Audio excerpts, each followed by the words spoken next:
செய்திகளை விரிவாக பார்ப்பதற்கு முன்னதாக தற்போதைய நேரத்திற்கான தலைப்புச் செய்திகளை பார்க்கலாம். 6000 நிவாரணம் நாளை மறுநாள் சென்னையில் வழங்குகிறார் முதலமைச்சர் மு.க. ஸ்டாலின். வேளச்சேரி அஷ்டலட்சுமி நகரில் முதல்வர் தொடங்கி வைக்க உள்ளதாக அறிவிப்பு.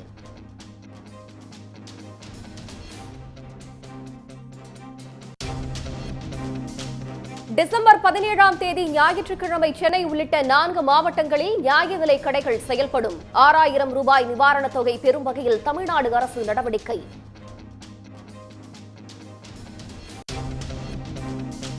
கோடநாடு வழக்கில் சாட்சியங்களை பதிவு செய்ய மாஸ்டர் நீதிமன்றத்தில் பழனிசாமி ஆஜராக சென்னை உயர்நீதிமன்றம் உத்தரவு. நேரில் ஆஜராவதில் இருந்து விலக்கு கோரிய எடப்பாடியின் காரணங்கள் ஏற்றுக்கொள்ளும்படி இல்லை என்றும் நீதிபதிகள் கருத்து.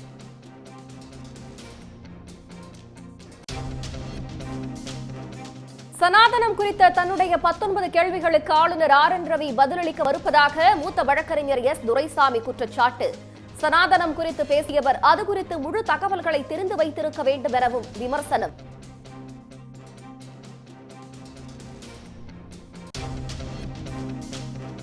அம்பாசமுத்திரம் காவல் நிலையத்தில் விசாரணை கைதிகள் பற்கள் பிடுக்கப்பட்ட விவகாரம்.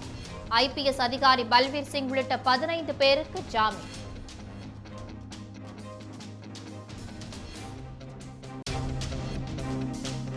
அமலாக்கத்துறை அதிகாரி அங்கித் திவாரி வழக்கை சிபிஐ விசாரணைக்கு மாற்றக் கோரிய மனு தள்ளுபடி. ஒன்றிய அரசு அதிகாரிகள் தவறு செய்யும் போது விசாரிக்க மாநில அரசிற்கு முழு அதிகாரம் உள்ளதாக உயர்நீதிமன்ற மதுரை கிளை அதிரடி கருத்து.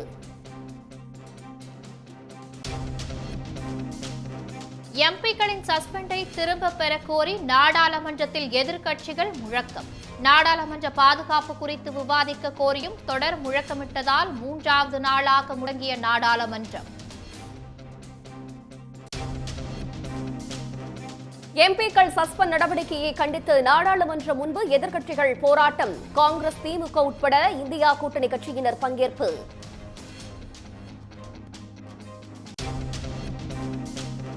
நாடாளுமன்றத்திற்குள் அத்துமீறி நுழைந்த விவகாரத்தில் மூளையாக செயல்பட்ட லலித் ஜாவுக்கு போலீஸ் காவல். 15 நாட்கள் அனுமதி கேட்டிருந்த நிலையில் 7 நாள் போலீஸ் காவல் வழங்கியது டெல்லி நீதிமன்றம். சென்னையின் பல்வேறு பகுதிகளில் விட்டுவிட்டு மழை. புறநகர் பகுதிகளிலும் மிதமான மழை பெய்ததால் மக்கள் மகிழ்ச்சி.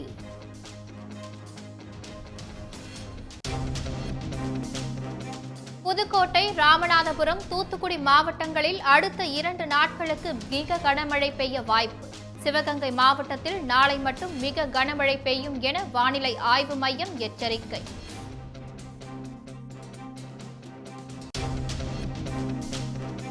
தீயணைப்புத் துறைக்கான புதிய வாகனங்கள் சேவையை முதலமைச்சர் மு.க. ஸ்டாலின் கொடியசைத்து தொடங்கி வைத்தார்.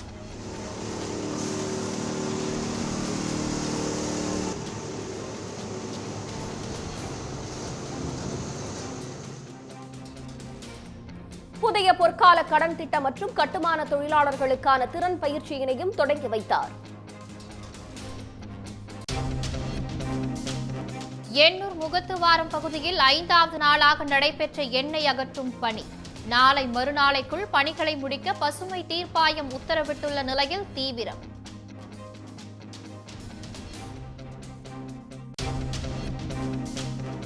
கொற்றலை ஆற்றில் பரவிய எண்ணெய் கழிவுகள் 6 நாட்களில் அகற்றப்படும். பணிகளை நேரில் பார்வையிட்டு ஆய்வு செய்த அமைச்சர் உதயநிதி ஸ்டாலின் தகவல்.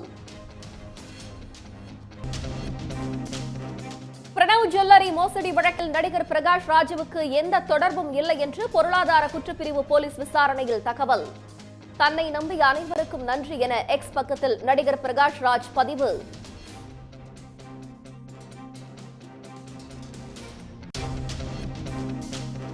சபரிமலையில் தரிசனத்திற்காக அலைமோதும் ஐயப்ப பக்தர்கள். நாளை மறுநாள் பக்தர்கள் எண்ணிக்கை அதிகரிக்கும் என்பதால் கூடுதல் பாதுகாப்பு.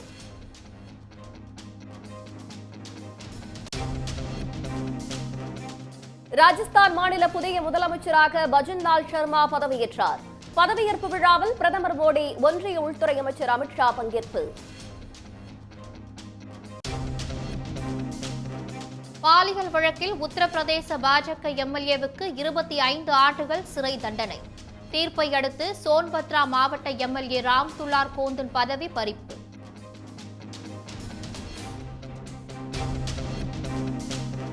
கிரிக்கெட் வீரர் MS தோனி தொடர்ந்த நீதிமன்ற அவமதிப்பு வழக்கு. IPS அதிகாரி சம்பத்குமாருக்கு 15 நாள் சிறை தண்டனை விதிப்பு.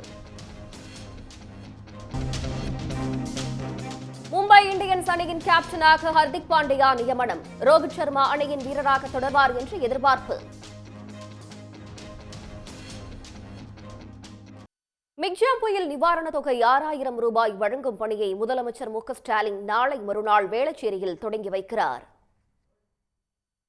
கடந்த 3 மற்றும் 4ஆம் தேதி வீசிய மிக்ஜாம் புயல் மற்றும் அதன் தாக்கத்தால் பெய்த மிக கனமழை காரணமாக சென்னை, செங்கல்பட்டு, காஞ்சிபுரம், திருவள்ளூர் மாவட்டங்கள் கடுமையாக பாதிக்கப்பட்டன. இதனால் வாழ்வாதாரம் பாதிக்கப்பட்டோருக்கு தலா 6000 ரூபாய் நிவாரணமாக வழங்கப்படும் என முதலமைச்சர் மு க ஸ்டாலின் அறிவித்திருந்தார். இதைத் தொடர்ந்து நிவாரணத் தொகை வழங்குவது குறித்து நியாய விலைக் கடை பணியாளர்களுக்கு பயிற்சி அளிக்கப்பட்ட நிலையில் சென்னை உள்ளிட்ட 4 மாவட்டங்களில் புயல் நிவாரணத் தொகைக்கான டோக்கன் விநியோகம் செய்யும் பணி நியாய விலைக் கடைகளில் நேற்று தொடங்கி நடைபெற்று வருகிறது. நாளை மறுநாள் வேளச்சேரி அஷ்டலட்சுமி நகரில் நிவாரணத் தொகை 6000 ரூபாய் வழங்கும் பணியை முதலமைச்சர் மு க ஸ்டாலின் தொடங்கி வைக்கிறார்.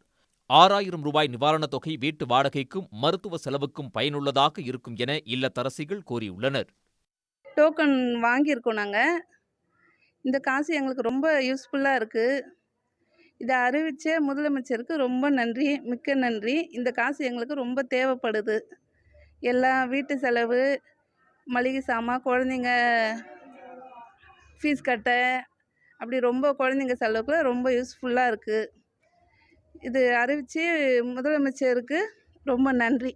இதுமாரி நிவாரண நிதி கொடுத்துருக்காங்க, டோக்கன் கொடுத்துருக்குறாங்க. இந்த காசு எங்கள் வீட்டுக்காருக்கு ஹாஸ்பிட்டலுக்கு காசு கொடுத்தோன்னா மருந்துக்கு யூஸ் ஆகும். முதல்வருக்கு மிக்க நன்றி. மிக்ஜாம் புயல் மற்றும் மிக கனமழையால் பாதிக்கப்பட்ட சென்னை உள்ளிட்ட 4 மாவட்டங்களில் உள்ள 37 லட்சம் குடும்பங்கள் அடையாளம் காணப்பட்டு 6000 ரூபாய் நிவாரணத் தொகைக்கான டோக்கன் வழங்கப்பட்டுள்ளதாக தமிழ்நாடு அரசு தெரிவித்துள்ளது. அமலாக்கத்துறை அதிகாரி அங்கித் திவாரி வழக்கை சிபிஐ விசாரணைக்கு மாற்றக் கோரிய மனுவை உயர்நீதிமன்ற மதுரை கிளை தள்ளுபடி செய்துள்ளது. ஒன்றிய அரசு அதிகாரிகள் தவறு செய்யும் போது விசாரிக்க மாநில அரசுக்கு முழு அதிகாரம் உள்ளதாகவும் நீதிமன்றம் கருத்து கூறியுள்ளது.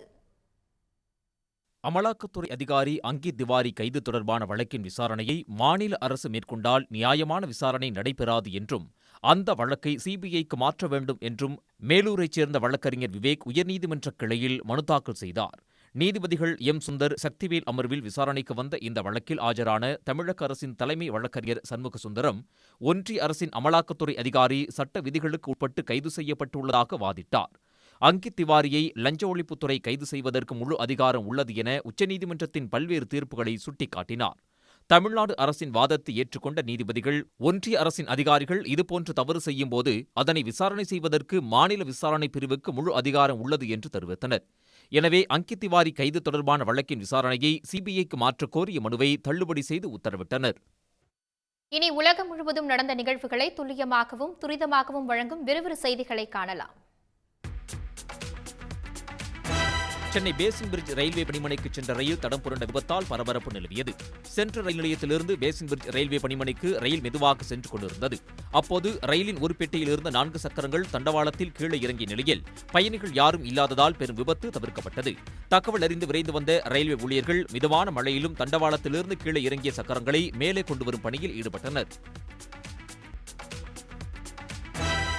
பாஜக கூட்டணி ஆளும் மராட்டியத்தில் 10 மாதங்களில் 2300க்கும் மேற்பட்ட விவசாயிகள் தற்கொலை செய்து கொண்டுள்ளது அதிர்ச்சியை ஏற்படுத்தியுள்ளது. விவசாயிகள் தற்கொலை தொடர்பாக மராட்டிய சட்டமன்றத்தில் காங்கிரஸ் உறுப்பினர் குணால் பட்டேல் கேள்வி எழுப்பினார். இதற்கு எழுத்துப்பூர்வமாக பதிலளித்துள்ள அம்மாநில அமைச்சர் அனில் பைதாஸ் பட்டேல், 2023 ஜனவரி முதல் அக்டோபர் மாதம் வரையிலான 10 மாத காலத்தில் மாநிலம் முழுவதும் 2366 விவசாயிகள் தற்கொலை செய்து கொண்டதாக தெரிவித்துள்ளார். அதாவது நாளொன்றுக்கு சராசரியாக 8 விவசாயிகள் தற்கொலை செய்து கொள்வதாக மராட்டிய பாஜக அரசின் அறிக்கை மூலம் அம்பலமாகியுள்ளது. பாஜக கூட்டணி ஆளும் மராட்டியத்தில் விவசாயிகள் தற்கொலை செய்வது அதிகரித்துக் கொண்டே இருப்பது சர்ச்சையை ஏற்படுத்தியுள்ளது. அசாமில் பெய்த ஆலங்கட்டி மழையால் விளைநிலங்கள் பாதிக்கப்பட்டன.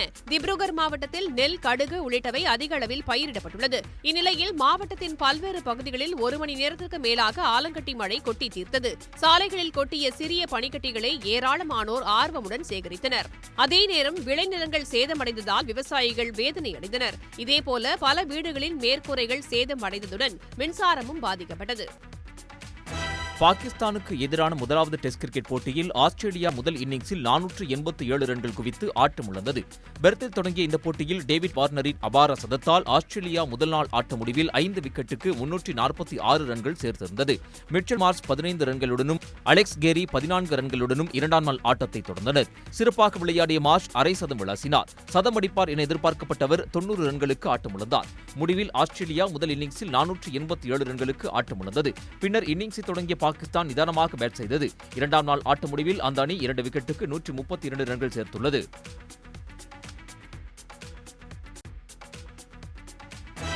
தென்னாப்பிரிக்காவுக்கு எதிரான 20 ஓவர் கிரிக்கெட் தொடரில் சிறப்பாக ஃபீல்டிங் செய்த இந்திய வீரருக்கான விருதை முகமது சிராஜ் பெற்றார். ஒவ்வொரு தொடரிலும் இந்திய அணியில் சிறப்பாக ஃபீல்டிங் செய்யும் வீரருக்கு இம்பாக்ட் ஃபீல்டர் விருதை பிசிசிஐ வழங்கி வருகிறது. அந்த வகையில் தென்னாப்பிரிக்கா அணியுடனான 20 ஓவர் கிரிக்கெட் தொடரில் இம்பாக்ட் ஃபீல்டர் விருதை முகமது சிராஜுக்கு பிசிசிஐ வழங்கியுள்ளது.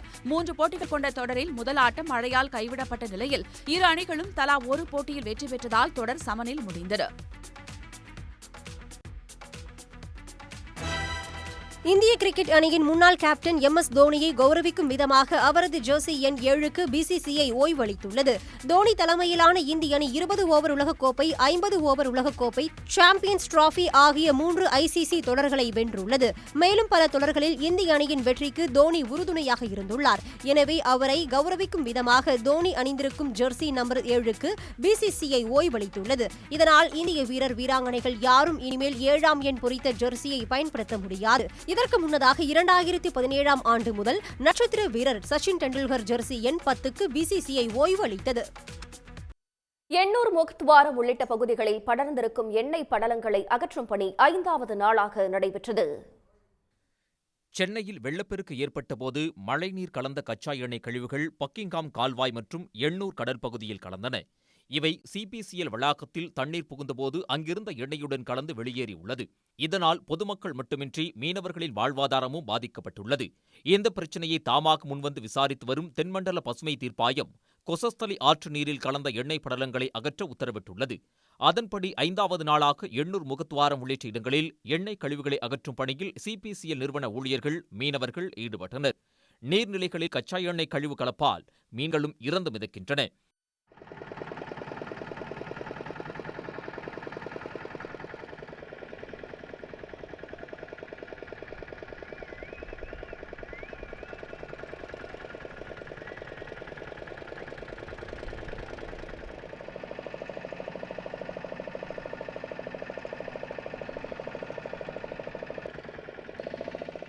இன்றைக்கி ஆற்றுலேருந்து ஆற்று வழியாக போய் கடலில் போய் குஞ்சு பொறிச்சு நிற்கிற மொத்த மீனும் செத்து போனதுனால எங்களுக்கு இனிமேல் நாங்கள் மீனை பிடிக்கணும்னா இன்னும் 6 மாதம் ஆகும். அந்த மீன் வளர்ந்து இப்போ மிச்சம் மீதி இருக்கிற ஆயில் கூட, இப்போ இருக்கிற மீனை கூட, கொஞ்சம் இருக்கிற மீனை கூட இந்த டைமில் நாங்கள் போய் பிடிச்சின்னு வந்தால் கூட மிச்சம் செத்து போன மீன் மீதி இருக்கிற மீனை போய் பிடிச்சா கூட அந்த மீன் ஃபுல்லாக ஆயிலால் யாருமே சாப்பிட முடியாத நிலைமையில் இருக்கும். பழவேறு காடு பிடிச்சி காசிமேடு வரல அந்த மீனை யாருமே சாப்பிட மாட்டாங்க. எண்ணெய் படலம் அகற்றப்பட்டு வருவதை அமைச்சர் உதயநிதி மற்றும் மெய்யநாதன் ஆகியோர் நேரில் ஆய்வு செய்தனர். அப்போது பேசிய உதயநிதி, நீர்நிலைகளில் காணப்படும் எண்ணெய் படலங்களை அகற்ற தமிழ்நாடு அரசு அனைத்து நடவடிக்கைகளையும் எடுத்து வருவதாக கூறினார். மேலும் இந்த விவகாரத்தில் தலைமை செயலாளர் தலைமையில் குழு அமைக்கப்பட்டிருப்பதாகவும் விரைவில் எண்ணெய் கழிவுகள் அகற்றப்பட்டுவிடும் என்றார். அனைத்து நடவடிக்கைகள் எடுக்கப்படும். முதலமைச்சர் இங்கே அமைச்சிருக்கிறாங்க. பொதுமக்கள் அனைவரும், இந்த கிராம மக்கள் அனைவரும் பல்வேறு கோரிக்கைகள் வச்சிருக்கிறாங்க. வேலைவாய்ப்பு வேணுக்கிட்டு இருக்காங்க. திருப்பி இந்த மாதிரி விபத்து நடக்கக்கூடாதுங்கிறதுக்கு தெரிவிச்சிருக்கிறாங்க. அதற்கான அனைத்து நடவடிக்கைகளும் எடுக்கப்படும்.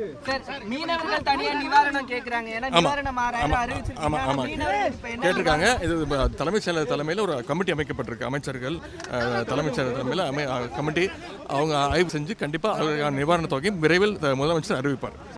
முன்னதாக எண்ணெய் படலங்களால் பாதிக்கப்பட்ட எர்ணாவூர் ஆதிதிராவிட நல காலனி, பிருந்தாவன் நகர் பகுதி மக்களுக்கு அமைச்சர் உதயநிதி ஸ்டாலின் நிவாரண உதவிகளை வழங்கினார். அரிசி, பருப்பு, சர்க்கரை, மிளகாய் உள்ளிட்ட அடிப்படை தேவைக்கான பொருட்கள் அதில் இடம்பெற்றிருந்தன. நாளை மறுநாளுக்குள் கொசஸ்தலை ஆற்றில் படிந்துள்ள எண்ணெய் கழிவுகளை அகற்ற வேண்டும் என தென்மண்டல பசுமை தீர்ப்பாயம் உத்தரவிட்டிருப்பதால் எண்ணெய் படலங்களை அகற்றும் பணி மும்முரமாக நடைபெற்று வருகிறது. இதற்கிடையே பணிகள் குறித்த அறிக்கையை வரும் 18ஆம் தேதி தென்மண்டல பசுமை தீர்ப்பாயம் முன் தமிழ்நாடு மாசு கட்டுப்பாட்டு வாரியம் தாக்கல் செய்ய உள்ளது. பொங்கல் பண்டிகையை முன்னிட்டு கரும்பு சாகுபடியை தீவிரப்படுத்தியுள்ள தமிழ்நாடு விவசாயிகள் பரிசு தொகுப்பில் கரும்பின் எண்ணிக்கையை 2ஆக உயர்த்தி வழங்க தமிழ்நாடு அரசுக்கு கோரிக்கை வைத்துள்ளனர். ஒவ்வொரு ஆண்டும் பொங்கல் பரிசாக தமிழ்நாடு அரசு சார்பில் குடும்ப அட்டைதாரர்களுக்கு அரிசி, வெல்லம், முந்திரி உள்ளிட்ட பொருட்கள் அடங்கிய பை வழங்கப்படுகிறது. கடந்த பொங்கல் பண்டிகையின் போது விவசாயிகளின் வாழ்வாதாரத்தை பெருக்கும் நோக்குடன் தமிழ்நாடு அரசு முழு கரும்பை பரிசு தொகுப்பில் சேர்த்திருந்தது. இதனால் விவசாயிகள் மட்டுமின்றி குடும்ப அட்டைதாரர்களும் மகிழ்ச்சியுடன் பண்டிகையை கொண்டாடியிருந்தனர். இந்த நிலையில் எதிர்வரும் பொங்கல் பண்டிகைக்கு இன்னும் 1 மாதமே இருப்பதால் சேலம், ஆத்தூர், ஈரோடு, புதுக்கோட்டை, கிருஷ்ணகிரி உள்ளிட்ட பல்வேறு மாவட்டங்களில் கரும்பு சாகுபடி அதிகரித்துள்ளது. குறிப்பாக கர்நாடகா எல்லையில் உள்ள சிங்கசாதனப்பள்ளி, பூப்பனப்பள்ளி போன்ற இடங்களில் யானைகளின் அச்சத்திற்கு நடுவிலும் விவசாயிகள் சுமார் 100 ஏக்கரில் கரும்பு சாகுபடி செய்து தமிழ்நாடு அரசின் கொள்முதல் அறிவிப்புக்காக காத்திருக்கின்றனர். நாங்கள் கரும்பு விவசாயம் ஒரு 20-25 வருஷத்துலேருந்து பண்ணிட்டு இருக்கோம். நல்ல ஒரு அறுவடை. ஏன்னா ஒரு வருஷத்துக்கு ஒரு வாட்டி தான் அறுவடை. ஒரு கரும்பு எப்படி இல்லைனாலும் 12-15 அடி உயரம் வருது. நம்ம ஆற்று தண்ணியில் தான் கரும்பு வளர்க்குறோம். அந்த ஆற்று தண்ணினால நம்மளுக்கு விவசாயம் பண்ணுறதுக்கு நல்ல ஒரு பயனுள்ளதாக இருக்குது நம்ம கரும்பு விவசாயம் பண்ணுறதுக்கு. அதில் இன்னொன்று என்னென்னா, நம்ம கவர்மெண்ட்லேருந்து ஒரு கரும்பு தான் கொடுக்குறாங்க. அதை 2ஆக கொடுத்தாங்கன்னா நம்மளுக்கு இங்கே நல்லா சேல் ஆகும். பொங்கல் பண்டிகைக்காக தமிழ்நாடு அரசு கடந்த முறை கரும்பு ஒன்றை 33 ரூபாய்க்கு கொள்முதல் செய்திருந்த நிலையில் வரும் நாட்களில் 50 ரூபாய்க்கு கொள்முதல் செய்ய விவசாயிகள் கோரிக்கை விடுத்துள்ளனர். அது மட்டுமின்றி ஒரு குடும்ப அட்டைதாரர்களுக்கு 2 கரும்புகளை வழங்குவதால் தங்களது வாழ்வாதாரம் செழிக்கும் என்கின்றனர் விவசாயிகள். போன வருஷம் நேரடியாகவே தமிழக அரசு கொள்முதல் செஞ்சது. அதில் போதிய விலை கிடைக்கல. 160-170 மாதிரி கட்டு கொடுக்குறாங்க. இந்த வருஷம் ஒரு கட்டுக்கு 10 கட்டு கொண்ட ஒரு கரும்புக்கு 300 ரூபாய் கொடுத்து விவசாயிகளை கொஞ்சம் ஊக்குவிக்கிற மாதிரி கேட்டுக்கிறோம். ஒரு வருஷம் போட்டால் இன்னொரு வருஷம் ஜனவரிக்கு தான் கிடைக்குது. வருஷம் மட்டும் வெயிட் பண்ணணும். நாங்கள் போன வாட்டி கவர்மெண்ட்டுக்கார் 30 ரூபா 40 ரூபா வாங்கியிருக்கிறாங்க. இந்த மாதம் எங்களுக்கு இந்த அடுத்த வருஷம் 50 ரூபா கிடைச்சா எங்களுக்கு பரவாயில்ல. எங்களுக்கு கொஞ்சம் கஷ்டமாக இருக்குது. ஏக்கருக்கு 80,000 ரூபாய் முதல் 30 லட்சம் ரூபாய் வரை செலவிட்டு கரும்பு சாகுபடி செய்தும் உரிய விலை கிடைப்பதில்லை என்று வேதனை தெரிவிக்கும் தமிழ்நாடு விவசாயிகள் அரசு நேரடியாக கரும்பை கொள்முதல் செய்து தங்களை பாதுகாக்க வேண்டும் என்கின்றனர். சன் செய்திகளுக்காக செய்தியாளர் கார்முகில். சனாதனம் பற்றிய தன்னுடைய கேள்விகளுக்கு ஆளுநர் நேரடியாக பதில் தர மறுக்கிறார் என்று மூத்த வழக்கறிஞர் எஸ். துரைசாமி குற்றம் சாட்டியுள்ளார். சனாதன தர்மம் குறித்து பேசிய ஆளுநர் ஆர். என். ரவியிடம் தகவல் அறியும் உரிமைச் சட்டத்தின் கீழ் விளக்கம் கேட்டு மூத்த வழக்கறிஞர் எஸ். துரைசாமி கடிதம் அனுப்பினார்.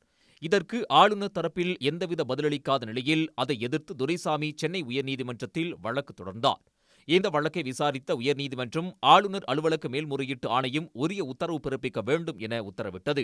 இதையடுத்து மூத்த வழக்கறிஞர் எஸ். துரைசாமியிடம் விளக்கம் கேட்டு ஆளுநர் மாளிகை நோட்டீஸ் அனுப்பியிருந்தது. இது தொடர்பாக ஆளுநர் மாளிகையில் விளக்கம் அளித்த பின்பு செய்தியாளர்களிடம் பேசிய துரைசாமி சனாதனம் குறித்த தன்னுடைய கேள்விகளுக்கு ஆளுநர் நேரடியாக பதில் தர மறுக்கிறார் என்று குற்றம் சாட்டினார். Prasanna Ramasamy deputy secretary to governor appellate authority அவர் இன்னைக்கு வர சொல்லியிருந்தாரு. அதை பற்றி அவரிடத்தில் முழுமையாக நான் இன்னைக்கு பேசிக்கிறேன். இதற்கு செக்ரட்டரியேட்லேருந்து நான் பதில் கேட்கல, கவர்னர் பதில் சொல்லணும். நான் கேள்வி கேட்டது கவர்னர் ஆர். என். ரவிக்கு தான் கேள்வி கேட்டிருக்கிறேன். ஆர். என். ரவி தான் எனக்கு பதில் சொல்லணும். 19 கேள்விக்கு பதில் சொல்ல வரைக்கும் நான் விடமாட்டேன், எனக்கு பதில் வேணும் அப்படின்னு சொல்லிட்டு வந்திருக்கிறேன். அவர் 2 வாரத்தில் எனக்கு பதில் சொல்லுவதாக சொல்லியிருக்கார். கடந்த ஆண்டு ஆகஸ்ட் மாதம் சென்னையில் நடைபெற்ற விழா ஒன்றில் பேசிய ஆளுநர் ஆர். என். ரவி சனாதன தர்மம் குறித்து உயர்வான கருத்துக்களை தெரிவித்திருந்தார். இதையடுத்து சென்னை உயர்நீதிமன்ற மூத்த வழக்கறிஞர் எஸ். துரைசாமி ஆளுநர் ஆர். என். ரவிக்கு தகவல் அறியும் உரிமைச் சட்டத்தின் கீழ் சனாதன தர்மம் குறித்து 19 கேள்விகளுக்கு பதில் தர வேண்டும் என விண்ணப்பித்தார். அதில் சனாதன தர்மத்தின் கொள்கைகள் என்ன, சனாதன தர்மம் தொடர்பான கொள்கைகளோ இலக்கியங்களோ எழுத்துப்பூர்வமாக உள்ளதா, சனாதன தர்மத்தை கண்டுபிடித்தது யார், சனாதன தர்மம் திராவிட கலாச்சாரத்தில் கண்டுபிடிக்கப்பட்டதா, சனாதன தர்மம் பாகிஸ்தான், ஆப்கானிஸ்தான் நாடுகளில் பின்பற்றப்படுகிறதா, கிறிஸ்தவ இஸ்லாமிய மதத்தினரால் பின்பற்றப்படுகிறதா என்று அடுக்கடுக்கான கேள்விகளை எழுப்பியிருந்தார். உடனுக்குடன் செய்திகளை தெரிந்து கொள்ள சன் நியூஸ் பெல் ஐகானை கிளிக் பண்ணுங்க.